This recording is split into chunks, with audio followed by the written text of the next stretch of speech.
자, 오늘 긴 시간이 없어서 우리가 이제 짧은 시간 안에 이 신명기 말씀을 31장 마무리하고 32장 이제 서론을 오늘 나누고 다음 주에 구체적으로 모세의 노래에 대한 내용들을 살펴볼 터인데요.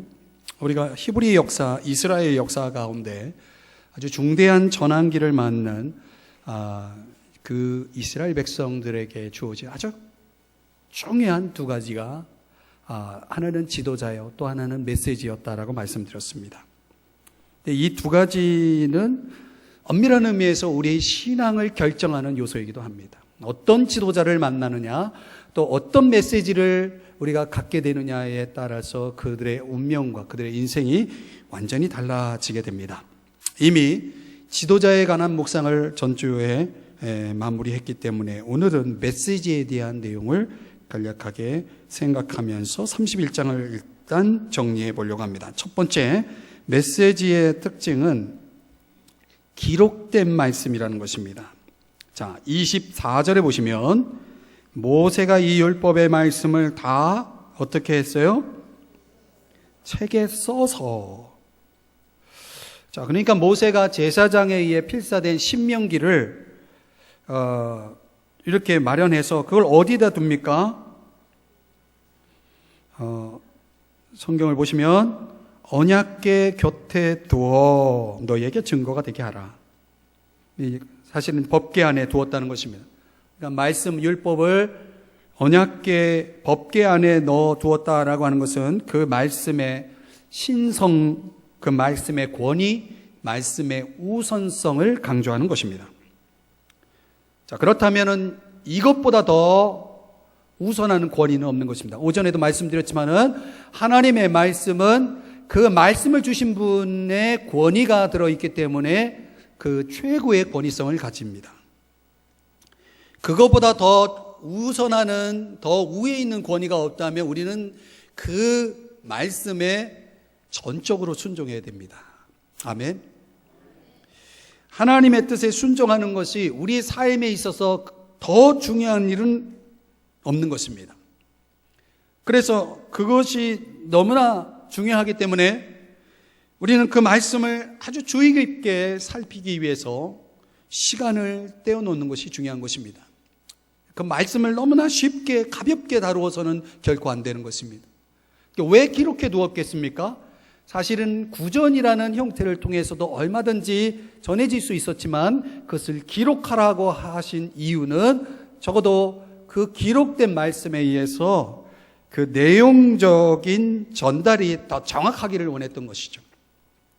그래서 엄밀한 의미에서 말씀은 기록되어 있는 말씀인 것입니다. 기록된 말씀이고 거기에 어떤 무엇을 첨부하거나 또 무엇을 뺄 수 없는 아주 명확하게 정확하게 제시된 말씀이다. 두 번째, 9절 10절에 보시면 우리가 앞으로 돌아가 보면 거기에 매 7년 끝에 곧 면제년의 초막절에, 자, 그 말씀을 언약궤 안에 두었을 뿐만 아니라 기록된 그 말씀을 어떻게 하냐면 공적으로 언제? 초막절에, 면제년이면서 초막절. 그러니까 면제년은 제 7년마다 오는 것입니다.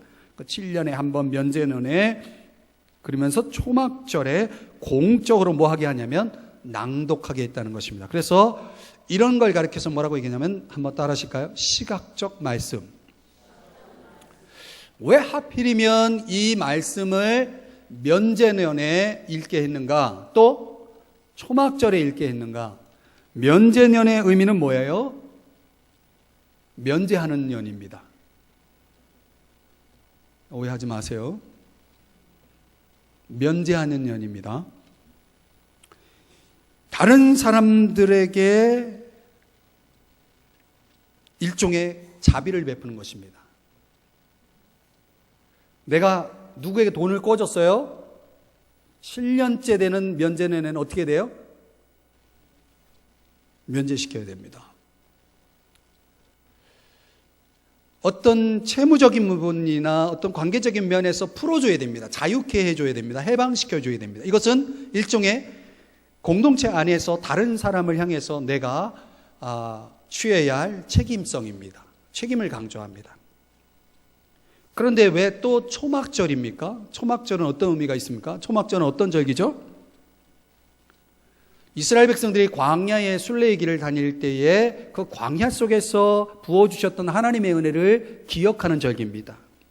그래서 장막을 이렇게 해놓고 쳐놓고 그 안에서 광야 속에서 하나님 부어주셨던 은혜를 떠올리면서 지키는 것이 초막절입니다. 그러니까 이 초막절의 의미는 뭡니까? 위로 하나님의 은혜를 입은 것에 대한 추억입니다. 기억입니다. 그것을 기억해내는 것입니다. 그러니까 이 절기는 말 그대로 하나님의 은혜에 대한 감사의 절기인 것이죠. 위로는 하나님께 대한 감사요, 옆으로는 다른 이웃을 향한 책임 있는 삶을 요구하는 이 두 가지 조건 안에서 말씀이 낭독되어졌다는 것입니다. 이건 매우 상징적인 것입니다. 말씀은 들려질 뿐만 아니라 말씀은 보여주어야 하는 것입니다. 그때 면제년에 초막절에 선포되어진 그 말씀은 말 그대로 그 초막절의 정신을 드러내야 됩니다.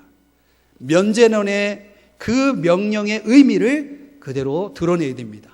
말씀만 낭독되어지고 만약에 면제해 주지 않거나 하나님의 은혜에 감사하지 않는다면 이건 있을 수 없는 얘기입니다. 말씀이 선포됨과 동시에 그 말씀이 실현되어야 하는 그런 상징성을 가지고 이것은 시각적인 말씀인 것입니다.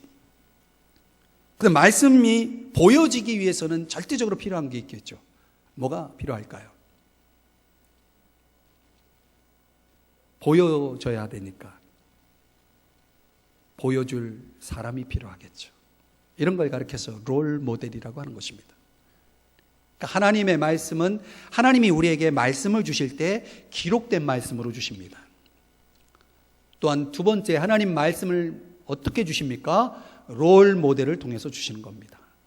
우리는 기록된 문자를 통해서 하나님의 말씀을 듣고 동시에 그 말씀대로 사는 사람을 통해서 말씀을 배우는 것입니다. 아, 저렇게 사는 거구나.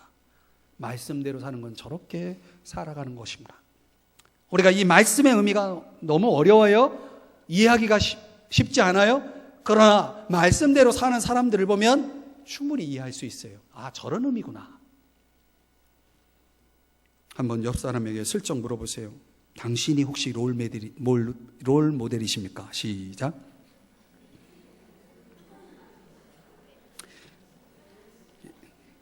당신이 혹시 롤 모델이십니까? 좀 발음하기가 어렵습니까? 롤자 빼버리고 그냥 당신이 모델이십니까?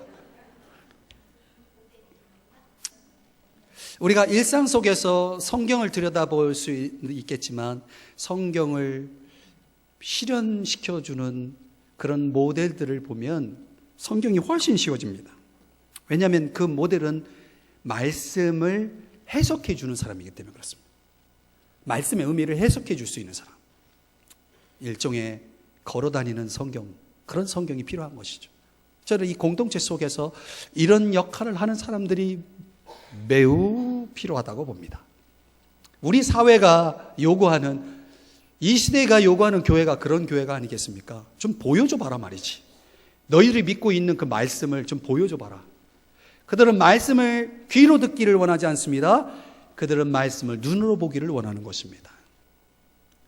여러분, 우리 자녀들에게 그런 차원에서 눈으로 보여줄 수 있어야 됩니다. 말씀을 들려줄 뿐만 아니라 어머니의 성경책을 통해서 들려주시는 말씀도 있어야 되겠지만은 보여주는 말씀도 있어야 되는 것입니다. 그 보여주는 모델로서 가장 최고의 모델은 예수님이었습니다. 그래서 말씀이 육신이 되어 우리 가운데 거하심에 우리가 그 영광을 보니 아버지의 독생자의 영광이요 은혜와 진리가 충만하더라. 근데 예수님의 생애 속에서 말씀이 무엇인지를 친히 보여주신 롤 모델 중에 모델이 바로 예수님 아니겠습니까? 그 예수님을 통해서 우리는 그 예수님이 보여주신 삶이야말로 가장 강력한 말씀이 아니었겠습니까? 그러니 오늘 저와 여러분에게 이런 시각적인 말씀이 필요하다는 것입니다. 세 번째, 청각적인 말씀입니다. 27절 이 청각적인 말씀을 모세는 무엇을 통해서 전달하고자 했을까요?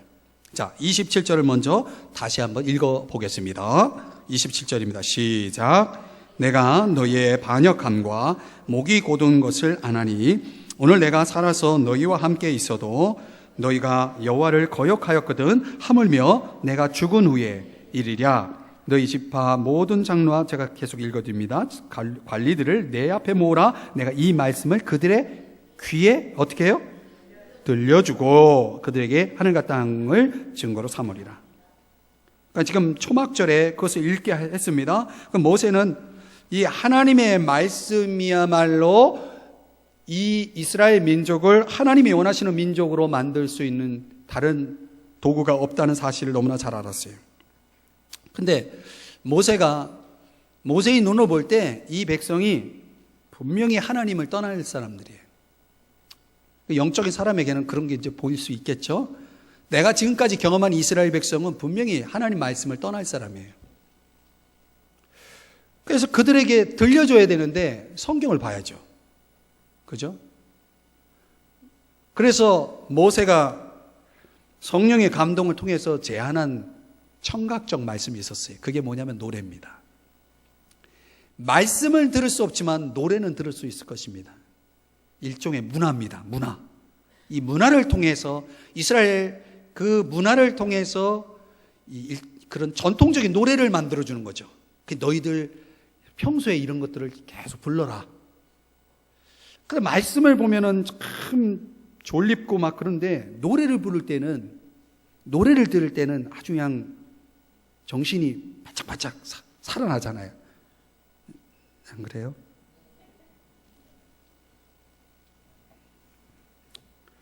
네, 하여튼 그런 것 같아요. 네. 그러니까 이 민족이 반역하고 하나님의 율법 말씀을 떠날 것이라는 경고를 너희들 그렇게 살면 어떻게 되는지 알지 하면서 경고를 뭘로? 노래로 가르치는 거예요. 그래서 옛날에 우리가 성경 목록가도 노래로 가르치잖아요. 저는 이제 많은 찬양 중에 CCM도 있지만 많은 찬양 중에 옛날 찬양이 참 좋은 것 같아요. 우리 청년들은 CCM 근래 최근에 유행하는 그런 것들을 좋아하실지 모르겠는데, 그건 좀 노래가 현대화될수록 좀 영성적인 깊이는, 저는 전문가는 아니지만 이게 가슴에 팍 와닿는 느낌은 좀 덜한 것 같아요. 옛날엔 찬양하면서 참 눈물도 많이 흘렸거든요. 여러분 그런 거 없어요? 막 노래하다가 찬양하다가 막 주체할 수 없는 눈물 때문에 이러면서 찬양한 적 없어요? 전 참 많습니다. 근데 모세가 바로 그걸 생각한 것 같아요.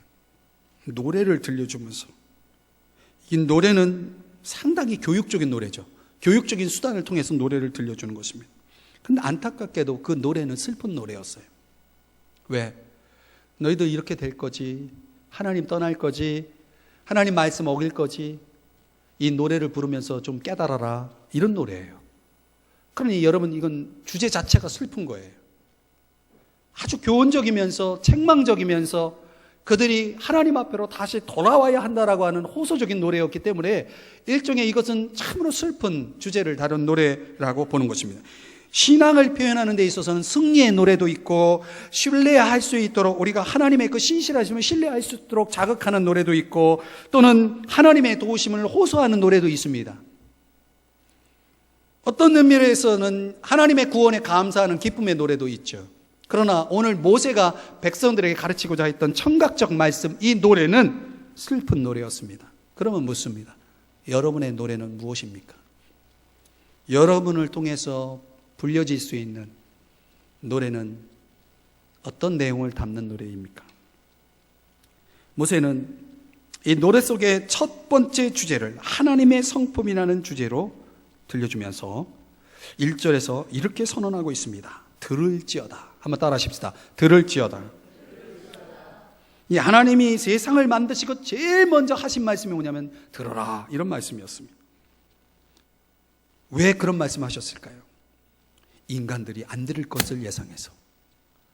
그렇게 지독하게 안 듣는 존재들, 고집스럽게 말씀을 거역하는 인간들을 향해서 하나님은 들을지어다 라고 말하는 것입니다. 왜 들어야 합니까? 2절, 내 교훈은 비처럼 내리고 내 말은 이슬처럼 맺히나니. 여러분, 말씀은 비처럼 내리는 것과 같대요. 말씀은 이슬처럼 맺힌대요. 여기에 생명력이 있지 않습니까? 하나님의 교훈의 말씀이 우리의 영적 삶에 있어서 마치 물과 같습니다. 생명을 주는 물. 이 물이라는 선물이 우리의 삶에 있어서 매우 중요하듯이 이스라엘 땅에 이 비가 없다면, 하늘에서 내리는 이 비가 없다면 이스라엘 땅은 더 이상 쓸모없는 땅이 되어버리고 마는 것입니다. 우리 인생도 마찬가지입니다. 우리 인생에 하나님이 내려주시는 은혜의 비가 없다면 우리의 인생이라는 것은 별 볼 일 없는 인생이 되어지는 것입니다. 가나안 땅에 들어가서 이스라엘 백성들에게 주어질 이 풍요의 은혜가 그들은 많은 물질을 소유하게 될 거예요. 하나님이 그렇게 말씀하셨어요. 그러나 그들에게 그 물질이, 그 소유가 그들을 만족시키지 못할 거예요. 그들의 진정한 만족은 가나안 땅이 주는 부요가 아니라는 사실을 이스라엘 백성들은 알아야만 했다는 것이죠. 그들의 참된 만족은, 지속되는 만족은 떡으로만 오는 것이 아니고 하나님의 입에서 나오는 말씀이라는 사실을 모세는 가르치기를 원했던 것입니다. 생명을 부여하는 말씀에 경청하고 순종하는 마음으로 몰두하기를 호소하면서 내리는 비, 맺히는 이슬이라는 표현을 비유적으로 사용하고 있는 것이죠. 우리가 이런 진리를 받아들인다면 연한 풀 위에 가는 비처럼, 맺히는 이슬처럼 우리 인생은 아주 풍성해지고 또 그런 은혜 속에서 우리의 삶은 너무나 부요해질 것입니다. 저는 그런 차원에서 모세가 이런 청각적인 말씀을 통해서 결국은 그들을 깨우고 있는 것이기 때문에 이 찬양이라는 것이 얼마나 중요한가. 오늘 모세가 가르치고자 했던 노래, 우리들에게도 필요한 노래가 있지 않을까요? 오늘 우리가 불러야 될 노래가 있고 우리가 들려줄 노래도 있겠죠. 어떤 의미에서 보면 하나님은 그 노래를 통해서 그 인생이 표현되어지기를 원하고 하나님이 표현되어지기를 원하셨던 것 같습니다. 우주 비행사들이 인터뷰를 하면서요, 성공적 우주 여행을 위해 가장 중요한 열쇠를 물어봤습니다. 그 우주 비행사들의 인터뷰 내용 속에 성공적 우주 비행을 위한 가장 중요한 열쇠, 자, 무엇이었을까요? 우주 여행에 있어서 가장 중요한 열쇠가 무엇이었을까요? 우리 청년들 한번 상상해 보세요. 어떤 답이 추론됩니까? 우주 여행의 비결, 가장 중요한 열쇠는 우리가 마시는 공기를 그대로 가지고 가는 거래요. 우주 여행에 있어서 가장 중요한 열쇠는 공기였다는 것입니다. 하나님을 찾는 것도 마찬가지예요. 우리 인생 속에서 우리가 어디를 가든지 저와 여러분이 마시는 공기처럼 하나님의 말씀은 항상 같이 해야 한다는 것입니다. 그 말씀이 나를 살게 하고 우리의 인생을 풍요롭게 하고 살찌게 하고 영원한 삶을 살아가게 하는 것이고 영적인 능력을 갖게 하는 것이죠. 그래서 저는 오늘 설교의 결론으로 여러분에게 이런 질문을 던지면서 말씀을 마치려고 합니다. 만약에 누군가가 저와 여러분이 하나님과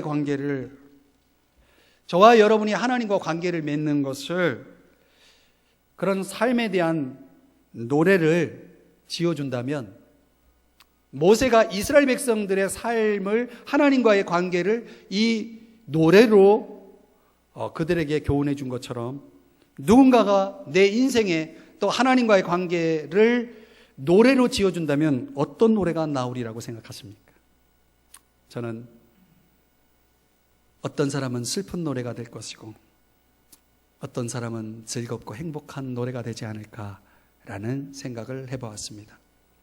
내가 들려줄 수 있는 노래, 내가 표현할 수 있는 노래가 있습니다. 사람들이 들을 때, 아, 그래.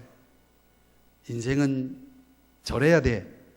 이렇게 생각할 수 있는 그런 참 해피한 노래를, 그런 기쁜 노래를 들려주는 여러분 되시기를 주님의 이름으로 축복합니다. 기도하겠습니다. 사랑하시는 주님,